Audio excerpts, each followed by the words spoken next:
What's up everyone, OJ here. Welcome back to another video. Today we've got some great information to go over, guys. A lot of big news in the world of Nintendo, so let's go ahead and get right into it. And we're starting off with the first footage of Mortal Kombat 11 running on the Nintendo Switch. And I have to say here, guys, I am very impressed with what I've seen. It wasn't a very long trailer, but it was some nice gameplay footage, and it shows off Mortal Kombat 11 in all of its glory. Now, I've been watching a ton of the PlayStation 4 version of this game in the beta and everything, and I can tell that some of the backgrounds and stuff like that isn't as high quality on the Nintendo Switch, which is to be expected because the Switch is not as powerful as the PlayStation 4 or the Xbox One or the PS4 Pro or the PC or anything like that. But at the same time, I have to admit, running on a modified Unreal Engine 3, which isn't natively supported on the Nintendo Switch, this is a very impressive port from what I've seen, and it's looking really good. Now, you have to remember, guys, this game isn't coming out later. This is released alongside the other versions of the game, so if you do plan on picking up Mortal Kombat 11 and you don't know what system to get it on, or if you're waiting for footage of the Switch version to see if you wanted to get it, if it was going to be a quality port,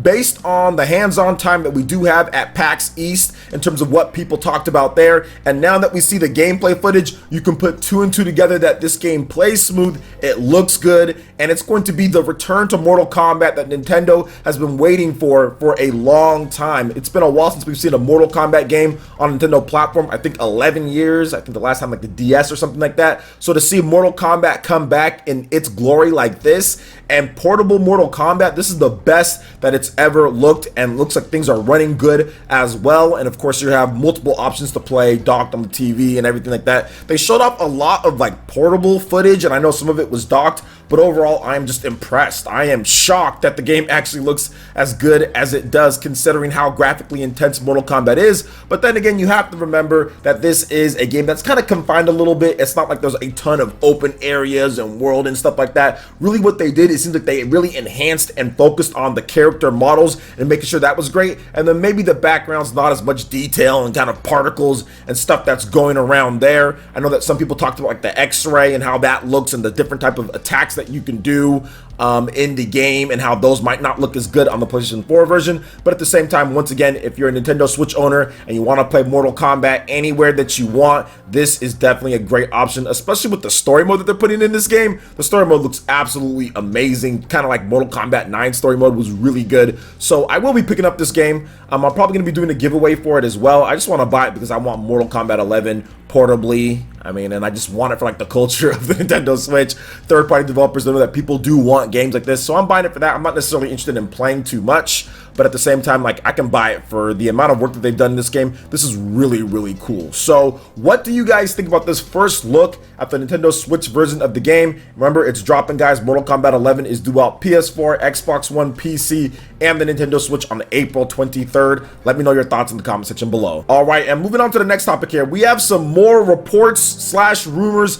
about the Nintendo Switch and potential new models coming in the fray. So the Nikkei is reporting that there is a less expensive Switch model due out this fall. However, there is a next generation Switch development will reportedly follow. So Nintendo will release a less expensive Nintendo Switch model this fall, according to a report from the Nikkei. Now, the less expensive model is reportedly designed for portable use, but still dockable and playable on the television sets. Some people speculated that that wouldn't be the case, that you wouldn't be able to dock like the Switch Mini, but they're saying nope, it's going to happen. Now, development on a next generation device that is a full model change of the current hardware will reportedly follow the less expensive model, while Nintendo is said to be trying out various things, including operability and video expression improvements, operating system changes, and so on. Development is currently in a state where, quote, it is not clear who will lead the creation of this concept, according to one developer. The Nikkei report follows a Wall Street Journal report from March, which claimed the more powerful and less expensive Switch models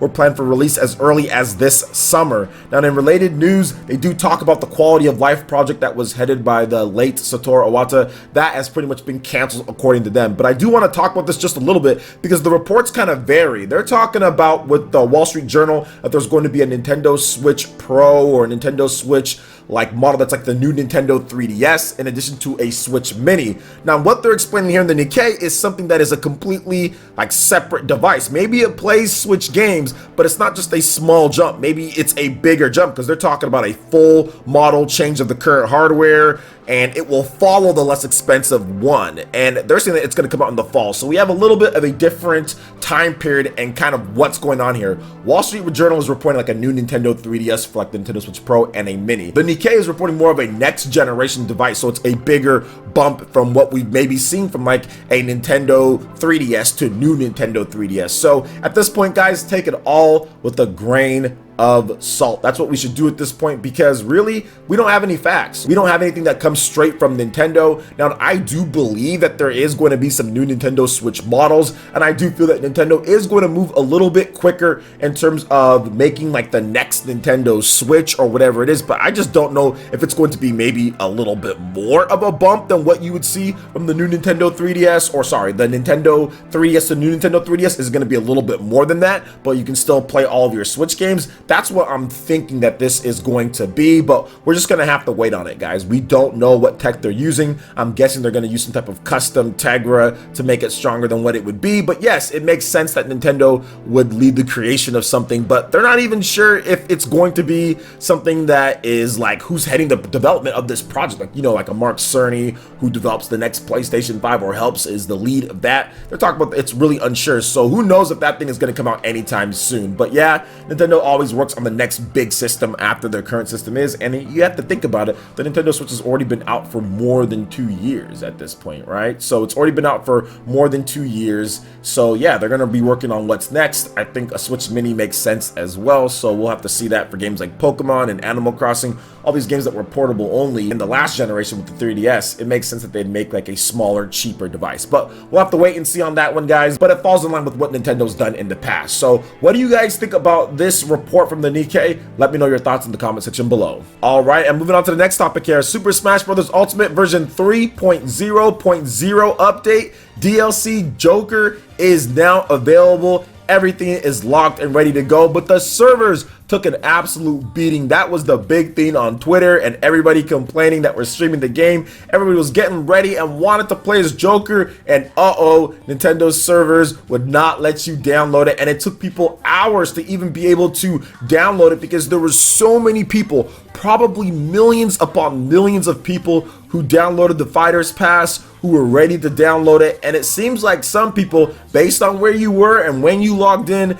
that's when you were able to download it, because I was able to get it with the first batch of people. There was a lot of people in the chat that were saying I couldn't get it. There were streamers out there that were saying I couldn't get it. Yeah, I was able to get it very early on in the process, so I'm thankful for that because we played a ton of Joker, over 5 hours of Joker gameplay, which is already up on the channel. You guys can check that out, but update 3.0 is all here, guys. We went over it numerous times. We talked about the stage builder, video editing feature, DLC spirits, and different types of like Mii Fighter outfits that you can pick up. So there's a lot of cool stuff here. They have the Smash World app that's ready to go, sharing videos, all of that stuff. But there's also a huge patch list notes here, guys. I can't go over everything because obviously there's over 70 characters, and there was buffs and nerfs and tweaks and all sorts of stuff that was going on. But I will tell you guys this: one, Joker is extremely fun to use in the game. So if you haven't picked up Joker yet and you have Super Smash Bros. Ultimate, make sure you pick up Joker because he's a ton of fun to use and play. To me, he's a very fair character with a nice little gimmick of the Arsene and his persona coming out and gets the buffs and everything and gets his recovery to be better, a normal like floating recovery. So I like that. I do like what he can offer there, and I'm excited and interested in playing with Joker more. And I already got him into Elite Smash. I beat a bad King K rule player 3 times in a row with a 3 minutes 2 stock rule set and got me into Elite Smash there. So shout outs Nintendo, thanks for that one there. But also another big thing here, guys, is that Sheik got a nice buff, so I do like that. Sheik got a nice buff, and Pichu got some nice nerfs because Pichu is a lot easier to hit at this point. So that's really good that Pichu is easier to hit, so I do like that they did that. So what do you guys think about the update 3.0? Are you guys checking out Joker? What do you guys think about him? Are you going to use him as your main? Let me know your thoughts in the comment section below. All right, I'm moving on to the final topic here. Can we get a Redout sighting? This game has been MIA for the longest time, but the developers have finally came out and said that Redout for the Nintendo Switch